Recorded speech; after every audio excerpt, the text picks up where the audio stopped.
What's up, everybody? It's Ryan here. Today, we're going to do some rounding. This is how rounding works. If the number being rounded is less than 5, it rounds down. If it's 5 or greater, it rounds up. This spreadsheet contains sales numbers in units for our top 20 customers for this year. We're going to use the round function to figure out what our projected sales will be for next year. The round function is made up of two parts. The first is the number you're going to round. In this case, we're going to round 19 to 36.88. The second, after a comma, is the number of digits. In this case, we're going to round to the nearest whole number, which is 0.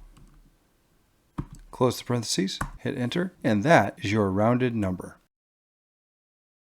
Here's a bit more on how num digits work. This is what tells Excel where to round. If you start off at the decimal place, that's going to be 0, rounding to the nearest whole number. It cuts everything off after the 4, rounds that 5 up.